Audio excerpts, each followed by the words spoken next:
नमस्कार दोस्तों, LCM online channel में आप सभी का स्वागत है। हम लोग आधुनिक इतिहास के दिशा में बढ़ रहे हैं। आधुनिक इतिहास पढ़ते हुए हम लोग बंगाल को देखें, और बंगाल जो पहले जो है हमारा देश आज़ाद नहीं हुआ था तो पाकिस्तान और बांग्लादेश सब भारत के ही अंग थे, ठीक। और हमारा बंगाल जो है बांग्लादेश से लेकर के पश्चिम बंगाल, इस सबको मिला करके बंगाल कहा जाता था।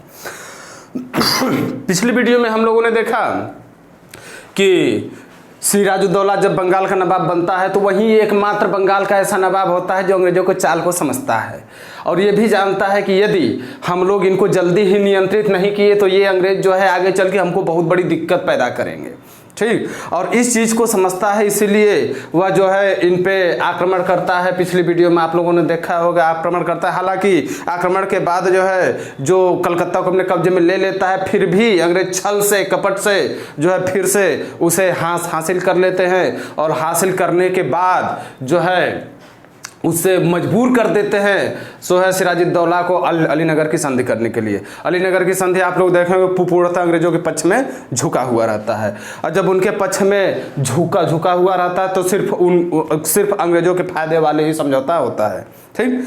अब उसके बाद अंग्रेज लोग इतना समझ गए थे कि हमको यदि सिराजुद्दौला को हराना है तो हम आमने सामने के युद्ध में तो हरा ही नहीं सकते, ठीक, क्योंकि उसकी ताकत हमसे बहुत अधिक है। और यदि हम सिराजुद्दौला को हराएंगे नहीं, बंगाल से उसको हटाएंगे नहीं, तो वह आज नहीं तो कल हमको बंगाल से बाहर कर देगा, या तो हम सामान्य रूप से व्यापारी बन करके हम उसके यहाँ व्यापार करते रहें, ठीक। अब जो है ये चीज़ अंग्रेजों के दिमाग में आ गई कि सिराजुद्दौला को उसके पद से हटाना है, चाहे सीधे लड़के चाहे षड्यंत्र करके। तो उनके दिमाग में एक बात आई कि यदि हम आमने सामने से जो है उसको हरा नहीं सकते तो षड्यंत्र से तो उसको हटा ही सकते हैं। और भारत में तो आम बात थी कि जब कोई राजा या नवाब बनता था तो उसके दरबार में ही दो चार लोग ऐसे होते थे जो उसके खिलाफ जो है हमेशा षड्यंत्र रचते रहते हैं कि किस तरह से हटे और किस तरह से हम जो है राजा बने। अब जो है अंग्रेज लोग भी ऐसे लोगों की तलाश में जुट गए, और जब जुट गए तो धीरे धीरे ये ग्रुप बना लिए, एक समूह बना लिए। सबसे पहले हम देख लें कि सिराजुद्दौला के खिलाफ षड्यंत्र में कौन कौन लोग शामिल थे, ठीक। तो प्लासी के षड्यंत्र में जो सिराजुद्दौला के समूह में जो लोग शामिल थे, पहला नाम है घसीटी बेगम। घसीटी बेगम ये सिराजुद्दौला की मौसी थी। दूसरा नाम है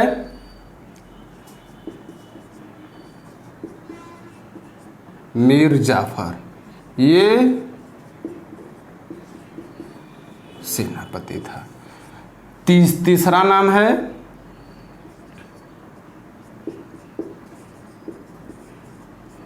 जगत सेठ, ये एक बैंकर था। चौथा नाम है अमीचंद, ये एक व्यापारी था। पांचवा नाम है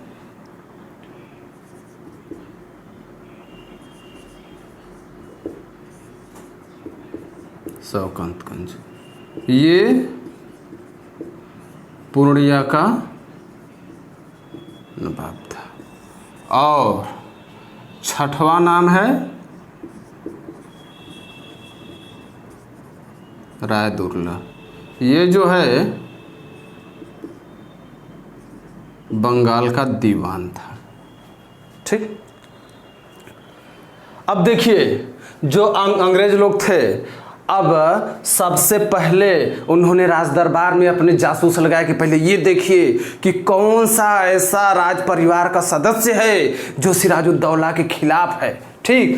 तो उनके नज़र में आई घसीटी बेगम। घसीटी बेगम जो सिराजुद्दौला की मौसी थी वो कतई नहीं चाहती थी कि यह जो है सिराजुद्दौला बंगाल का नवाब बने, लेकिन वो बन गया। अब बनने के बाद ही हमेशा कष्ट में रहती थी कि कब हमको ऐसा षड्यंत्र करने का मौका मिले, कब इसको गद्दी से हम हटा दें।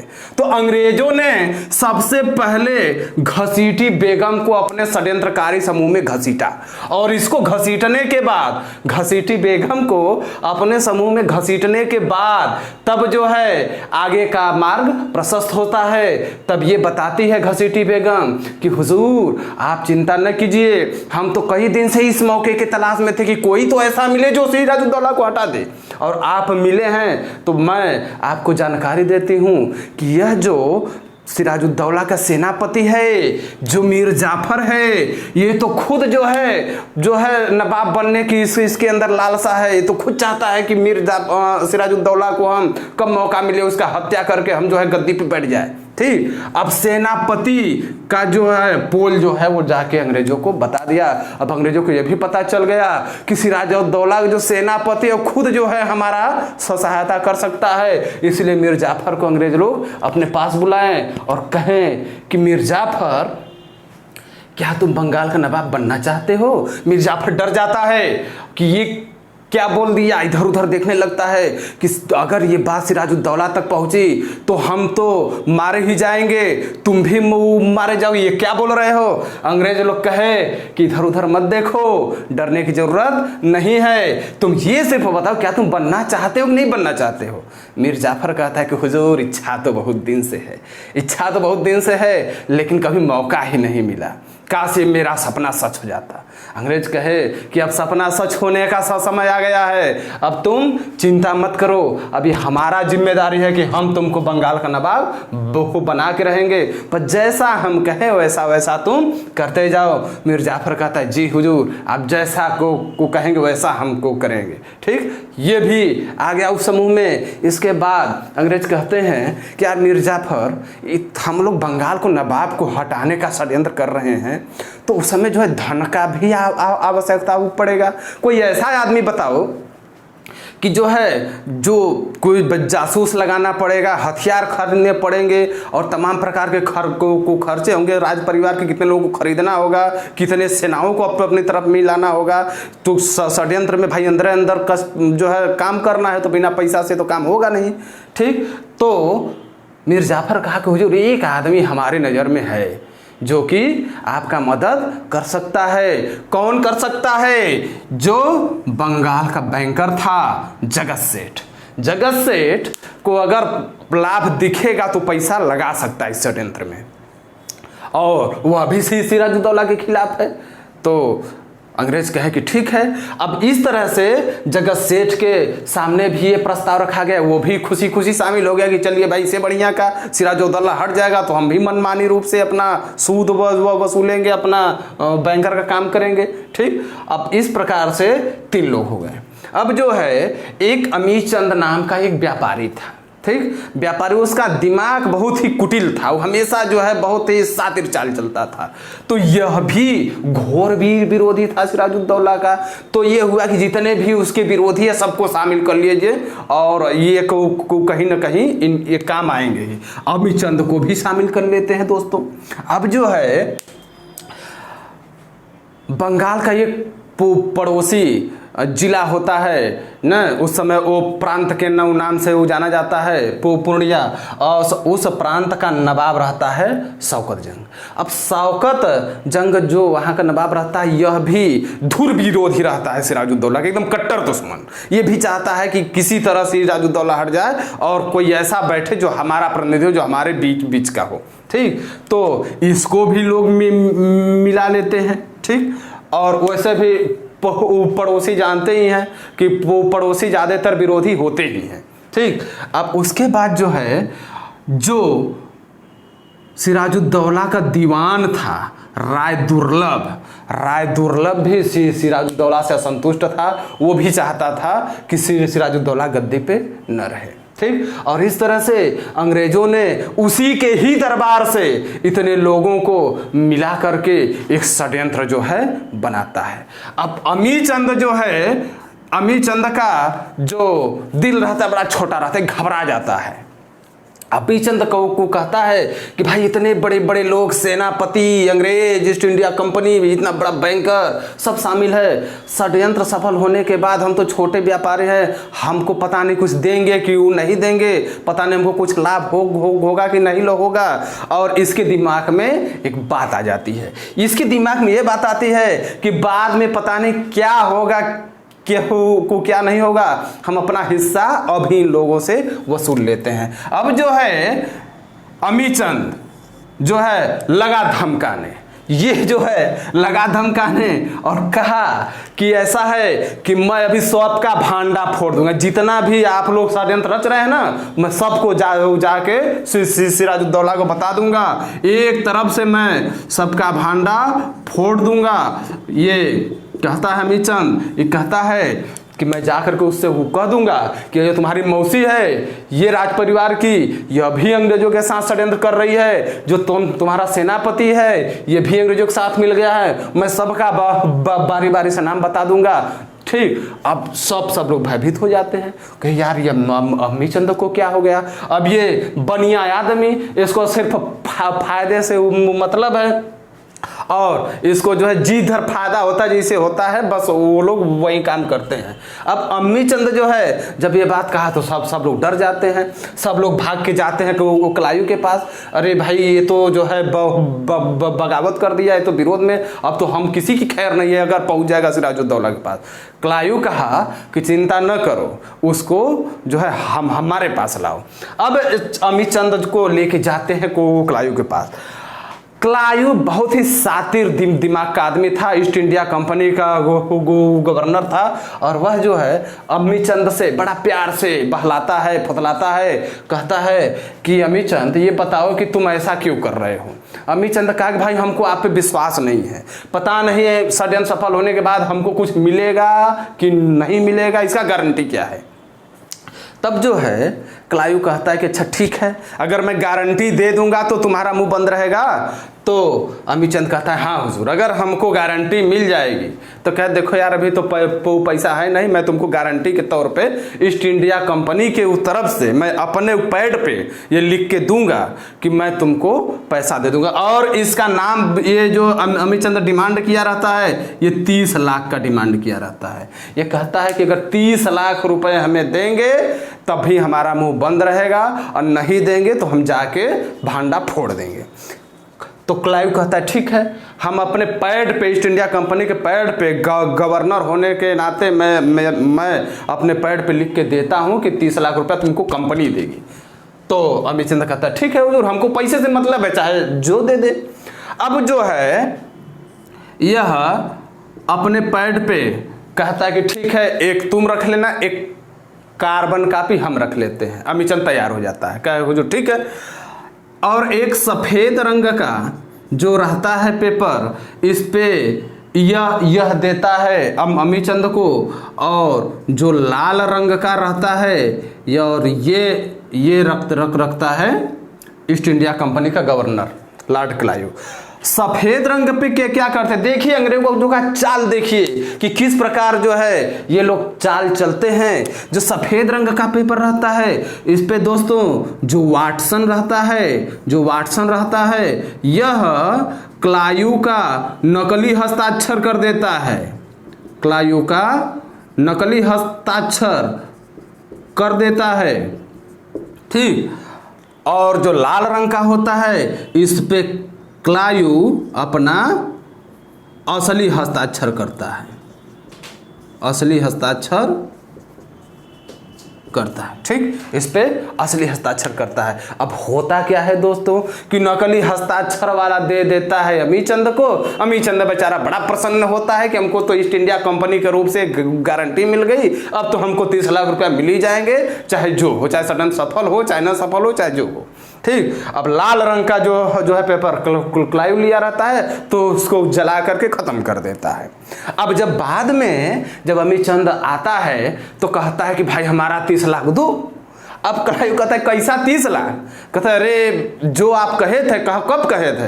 कहे मैं जानता था कि आप लोग छल कर सकते हैं, इसीलिए तो मैं पहले ही चूक चालाकी लगा दिया था। और ये जो सफ़ेद रंग का जो आपका पैड का पेपर है वो हमारे पास रखे, बहुत संभाल के रखे हैं। क्या ठीक है, अच्छा लाओ देखते हैं, अगर सही बात होगी तो भाई हम देंगे, हमको तो नहीं लगता है कभी कहे थे। अब जो है अमीर चंद सफ़ेद वाला पेपर लेके आता है। अब कलायु कहता है ये कहाँ से तुम ला दिए, ये कहाँ से तुम फर्जी दस्तखत हमारा करके ला दिए, तुम तो बहुत बड़े धोखेबाज हो। और उसको जो है कंपनी के खिलाफ 420 धोखाधड़ी के मामले में उसको अपराधी करार दे देते हैं दोस्तों, और अपराधी करार दे करके अमीर चंद की हत्या कर देते हैं। अमीर चंद की क्या कर देते हैं? हत्या कर देते हैं। अमीर चंद बेचारा मर जाता है। और इस तरह से अब आगे का जो है देखिए कि अमीर चंद को तो रास्ते में हटा दिए। कंपनी ये जानती थी कि जो एक बार हमको ब्लैकमेल कर सकता है बार बार कर सकता है, तो रास्ते से इसको हटा देना ही ठीक रहेगा। अब जो है इसको हटा देने के बाद मीर जाफर से जो है ये डील होती है कि अब जो है आगे जो है किस तरह से, अब जो है यहाँ पर अंग्रेज जो है अब आ गई बारी कलायु की। अब जो है बागडोर अपने हाथ में ले लेता है, मीर जाफर से कहता है कि तुम एकदम तैयार रहना, अब जो है हम युद्ध के लिए ललकारने जा रहे हैं। जो है उसके बाद कलायु कहता है सिराजुद्दौला से, कलायु सिराजुद्दौला को ललकारता है दोस्तों। कलायु सिराजुद्दौला को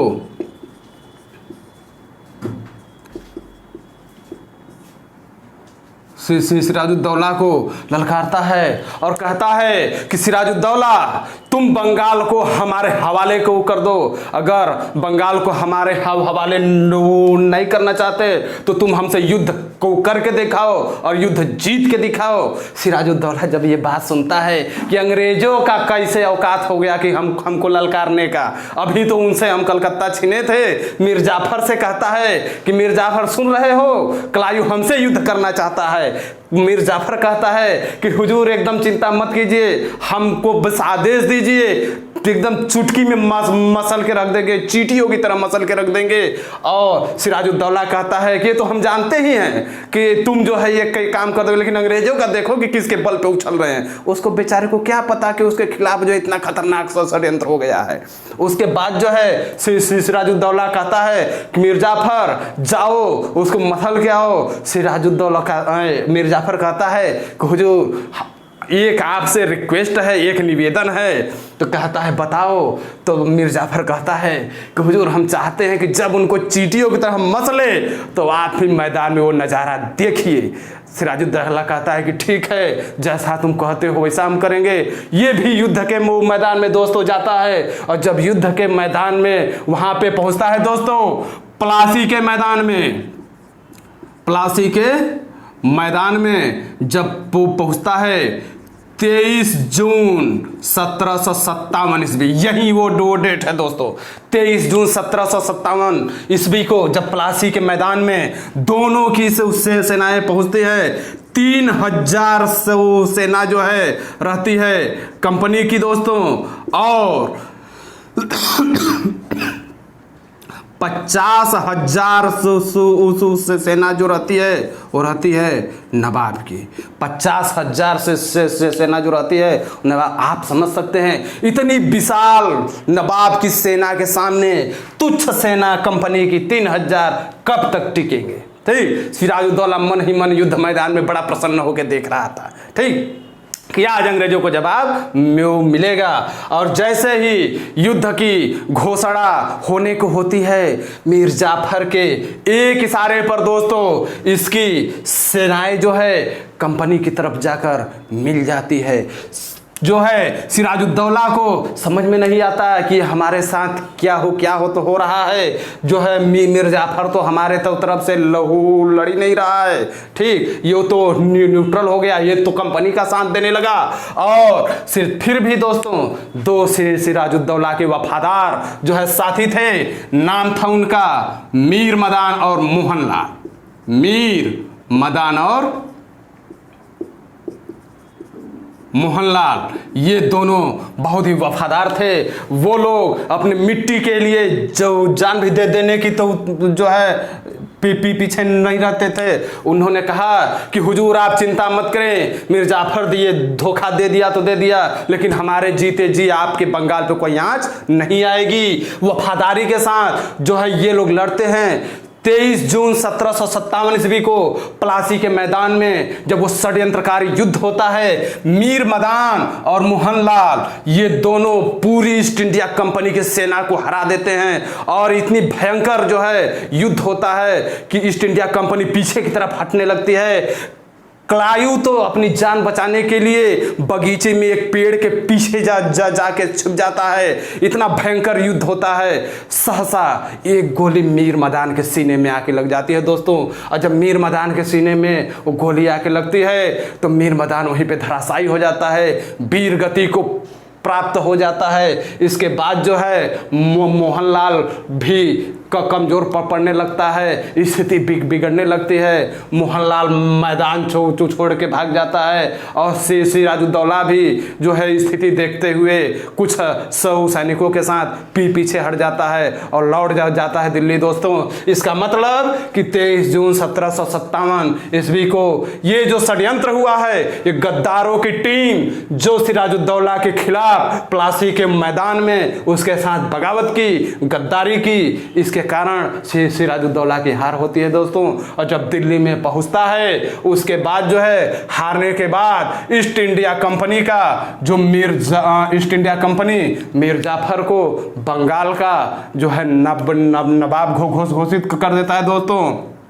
और जब यह नवाब बन जाता है दोस्तों, तो नवाब बनने के बाद सिराजुद्दौला को यह कैद को कर लेता है और कैद करने के बाद में सिराजुद्दौला की हत्या कर दी जाती है। एक वफादार जो बंगाल की भविष्य को जानता था उसको मौत के घाट उतार दिया जाता है। ईस्ट इंडिया कंपनी के चाल को लोग सब समझ नहीं पाते हैं। अब आगे देखेंगे दोस्तों कि किस प्रकार से आगे का जो है षड्यंत्र होता है और किस प्रकार के से ईस्ट इंडिया कंपनी जो है अपनी चाल को आगे बढ़ाती है। दोस्तों जब मीर जाफर नवाब बन जाता है दोस्तों, तो नवाब बनने के बाद अब यह जो है कंपनी का पिट्ठू हो जाता है और कंपनी के प्रति एकदम जो है समर्पित हो जाता है और कंपनी इसको बंगाल का नवाब बना दे। मतलब अब ईस्ट इंडिया कंपनी राजा को बनाने वाली हो गई। जब चाहे वह राजा को बना सकती, इतना उसके पास ताकत आ गया था। और इस तरह से जो है मीर जाफर कहता है कि हुजूर आपने हमारे सपनों को साकार कर दिया।